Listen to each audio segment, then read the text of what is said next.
Don't forget to like the video, share your thoughts in the comments, and subscribe to stay updated with our latest stories. The music was loud, the chatter lively, and the warm glow of the chandelier cast soft, flickering light over the room. It was one of those elegant but casual gatherings, just close friends, good food, and plenty of wine. My husband, Daniel, was across the room, deep in conversation with someone from work.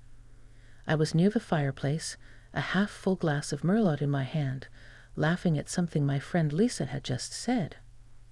And then I felt it. A presence at my side, close but not intrusive. I turned slightly, expecting another friend or an acquaintance joining our conversation.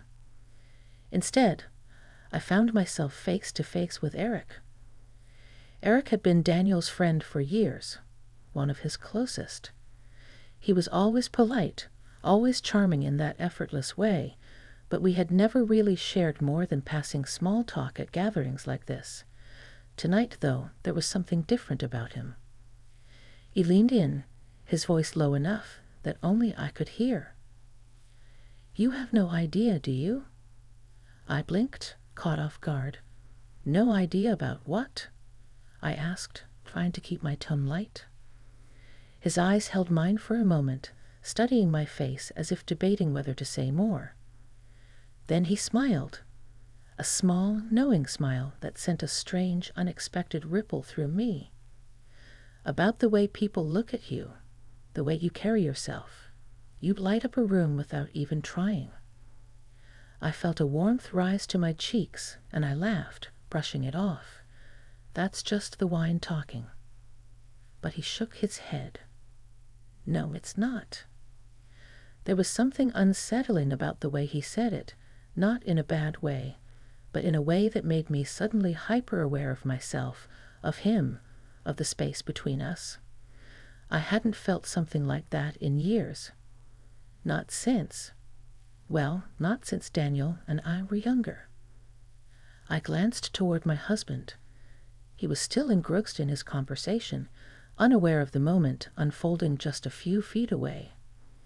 Eric stepped back slightly, as if realizing he'd said too much. "I didn't mean to make you uncomfortable," he said, a slight chuckle in his voice.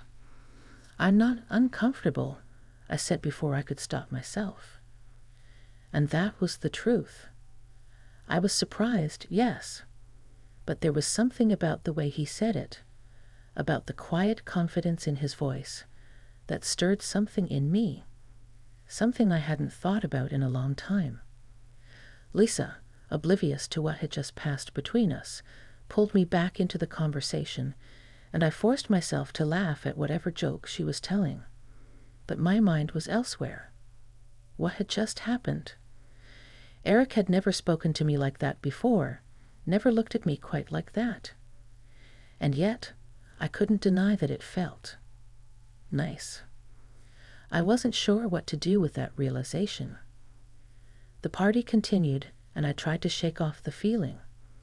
But no matter how many times I sipped my wine, how many times I laughed at a joke, or joined in a conversation, I kept feeling Eric's eyes on me.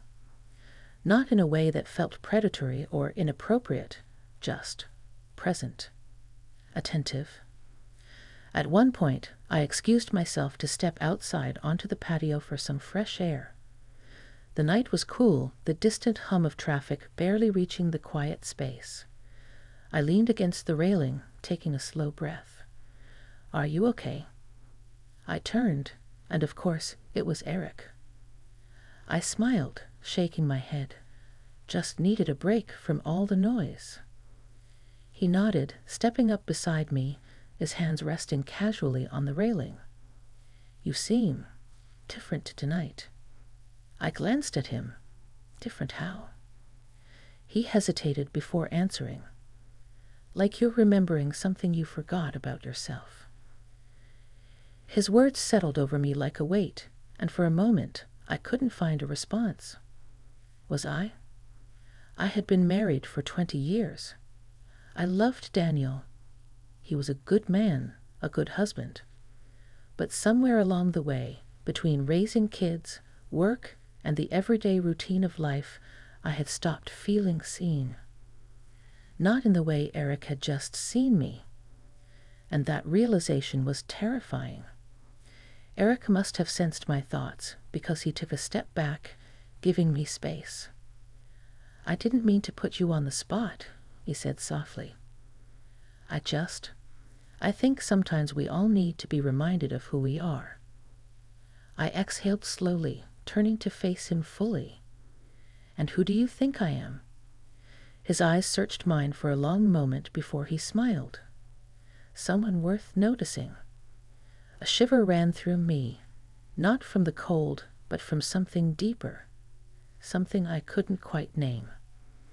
Before I could respond, the door behind us opened, and Daniel's voice called out, "Hey, there you are. I was looking for you." I turned quickly, the moment between Eric and me vanishing in an instant. I smiled at my husband, my safe place, my anchor. Just getting some air. Daniel walked over, pressing a light kiss to my forehead. "Come back inside. They're about to bring out dessert." I nodded, slipping my hand into his. As we walked back inside, I risked one last glance at Eric. He was watching me, his expression unreadable. And in that moment, I knew this night wasn't over yet. The party had shifted by the time Daniel and I returned inside. Dessert had arrived, and people had gathered around the large, opulent table that had been set up in the center of the room. The sweet scent of chocolate and vanilla filled the air, mixing with the lingering notes of wine and candlelight. Laughter echoed through the space as people indulged in slices of cake and shared stories. But the warmth of the gathering did little to shake the strange energy that had settled between me and Eric. I tried to focus on the conversation around me, my husband talking to a colleague, Lisa telling a funny story about her kids, but it was as if the air had changed. I couldn't help but feel that pull, that presence just beyond my peripheral vision. And every time I stole a glance, I saw Eric watching me. Not openly, not in a way that would draw attention. But his eyes were always there, following my movements, lingering just a moment too long. It was unsettling, and yet there was something strangely thrilling about it. I excused myself to the bathroom, hoping to clear my head. The sound of my heels clicking against the hardwood floor echoed in the empty hallway as I made my way down the quiet corridor. I closed the door behind me and leaned against it for a moment, pressing my palms against the cool wood. What was happening? It wasn't just the words he'd said earlier, or the way he'd leaned in close to me in that quiet corner of the room. It was this feeling I couldn't shake, the tension that had settled in the air between us, as if some unspoken connection had been made. I hadn't felt something like that in a long time. I couldn't explain it. It was like I was suddenly seeing myself through someone else's eyes, and not just anyone's. Eric's eyes. It was a strange, heady mix of validation and confusion. I had spent years in my marriage, in my routine, and had all but forgotten what it felt like to be seen in such a way. To be noticed, not just for what I did, but for who I was. I shook my head, trying to clear the thoughts from my mind. This wasn't like me. I was married. I loved Daniel. But why did it feel like something was stirring deep within me? When I stepped out of the bathroom, I ran into Eric. He was leaning against the wall, as if waiting for me. His posture was relaxed, but his eyes were focused, intense. I took a breath, about to walk past him, but he stepped forward just a little, enough to block my path. "Hey," he said softly, "you okay?" I hesitated, my heart beating a little faster than usual.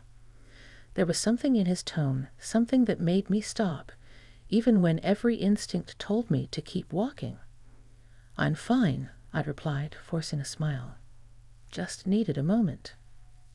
He didn't move, didn't break his gaze. "You don't have to pretend with me, you know." The words hung in the air between us, thick and charged. I could feel the heat of the conversation, the weight of it pressing against me, but I didn't know how to respond. "Eric." I started, but I wasn't sure what I wanted to say. "I've known you for years, Sarah," he said, his voice low. "And I don't think I've ever seen you this alive." His words hit me harder than I expected. Alive. Had I really become so lost in the daily grind, in being a wife, a mother, a friend, that I had forgotten what it felt like to simply be? To feel something other than what my responsibilities demanded of me? I swallowed hard, my throat dry. "I don't know what you mean." He stepped a little closer, and I felt the space between us shrink, the air growing warmer with each second.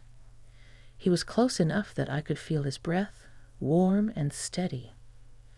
"I mean," he began, his eyes searching mine, "that I've always known you were someone special. But tonight you're radiating something else. Something I can't quite name, but I can feel it. It's magnetic." His words, the intensity in them, made my pulse quicken. I had never seen Eric like this. He was always the charming, friendly guy, but this was different. It was like he was seeing something in me that I didn't even know was there. I took a step back, feeling the weight of his gaze and the heat of the moment. "Eric, Just then the door to the living room opened, and Daniel's voice called out, "Sarah, everything okay?"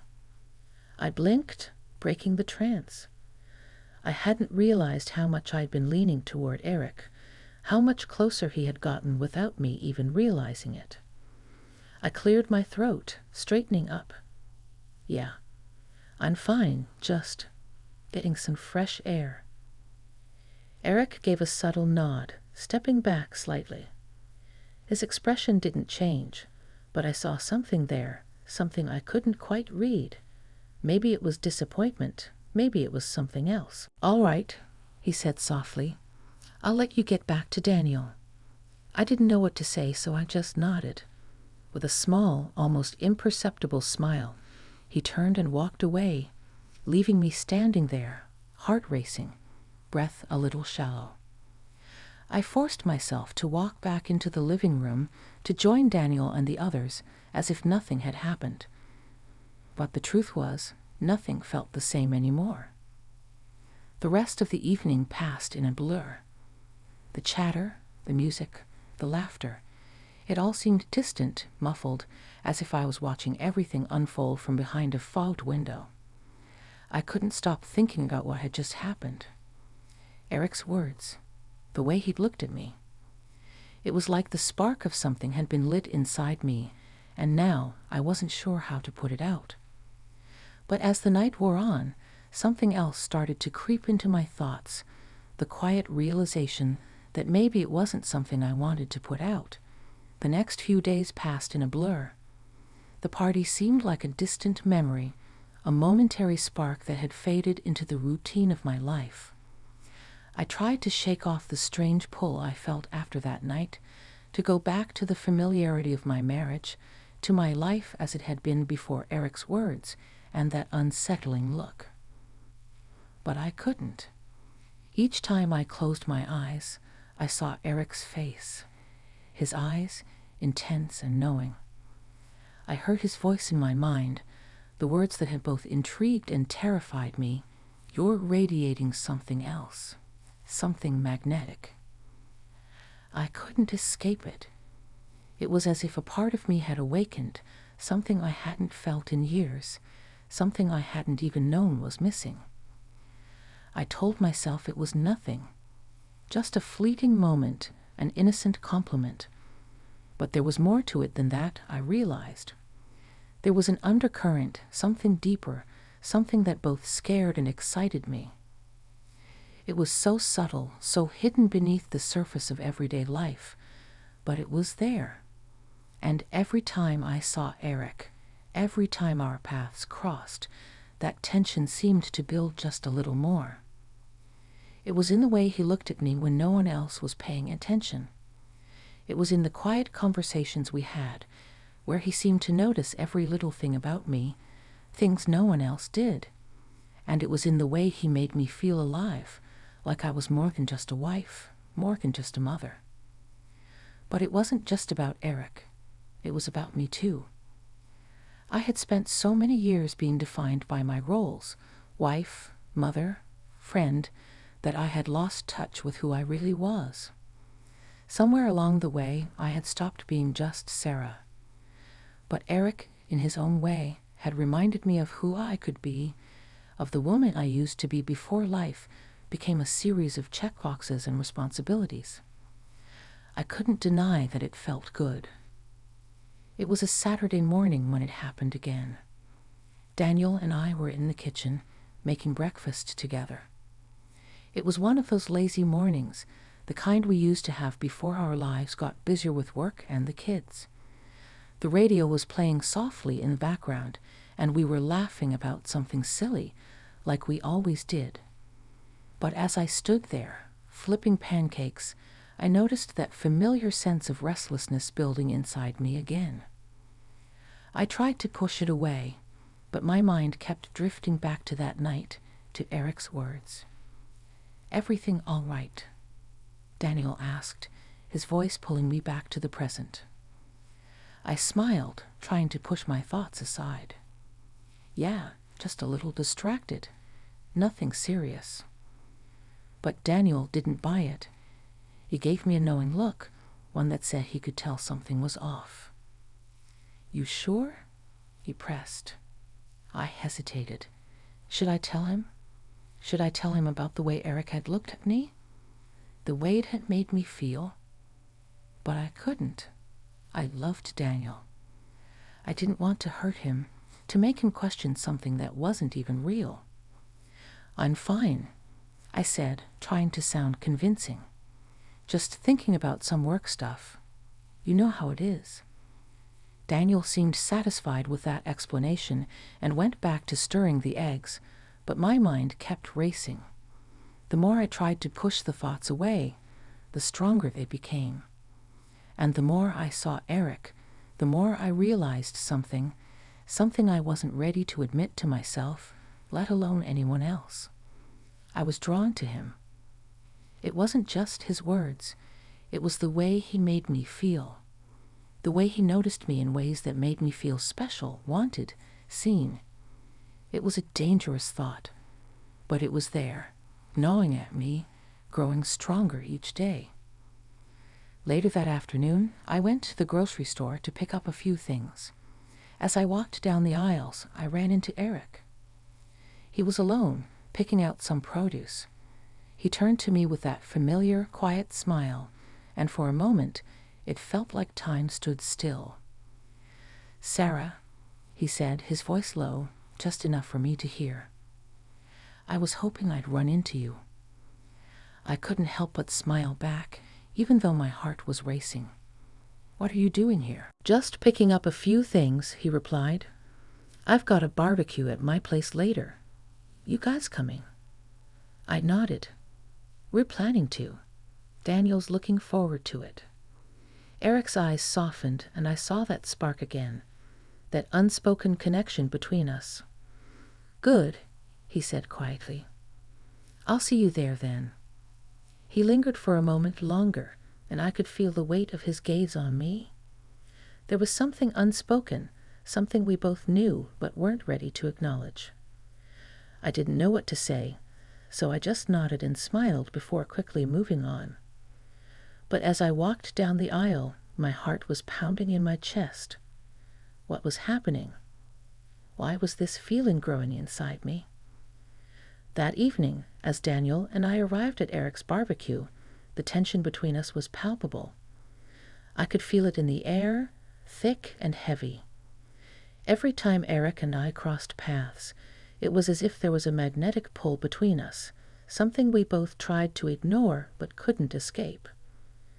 And then, as the night wore on, the moment came, the moment when it all became undeniable. Eric was standing by the grill, flipping burgers when he looked over at me. His eyes met mine, and for a moment it felt like the rest of the world faded away. "Sarah," he said softly, his voice barely audible above the laughter and music. "I need to talk to you." I swallowed hard, my pulse quickening. I had a feeling I knew what was coming. I took a step closer, my breath caught in my throat. "What is it?" His gaze never wavered. "I can't stop thinking about you, about us. I need to know if you feel it too." The words hit me like a freight train. The world around me blurred, and for a moment, all I could hear was the pounding of my own heart. Did I feel it? I didn't know. But in that moment, I couldn't deny that I did. The weight of Eric's words hung in the air, thick and charged, like the calm before a storm. I stood there, frozen, the noise of the party around me seeming to fade away as I processed what had just been said. Did I feel it too? The question echoed in my mind like a broken record, refusing to let go. For a moment, I was paralyzed, caught in the complexity of it all. The suddenness of Eric's confession, the tenderness in his voice, the heat in his gaze. And then, just as quickly, doubt crept in. I glanced around, looking for some distraction, anything to break the tension. But the faces of friends and family continued to laugh and mingle, oblivious to the storm that was brewing in my chest. Daniel was somewhere across the yard, chatting with a neighbor, unaware of the turmoil unfolding between Eric and me. "I didn't mean to make you uncomfortable." Eric's voice broke through my thoughts, low and regretful. He stopped himself, shaking his head. "I didn't want to ruin things, but I had to know if you felt the same." I swallowed hard. "Eric, Before I could finish, he took a small step back, his face softening with understanding. "I'm sorry, Sarah. I shouldn't have said anything. It's just, when I'm around you, I can't help but feel something. I thought maybe you felt it too." His voice was a quiet whisper now, a mix of vulnerability and raw honesty. I could see the conflict in his eyes, the struggle between what was right and what his heart desired.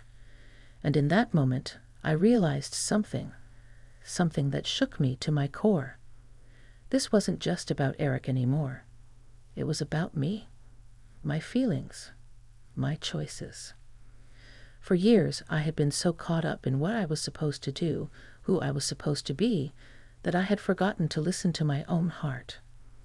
The roles of wife and mother had consumed me, and I had let them define me.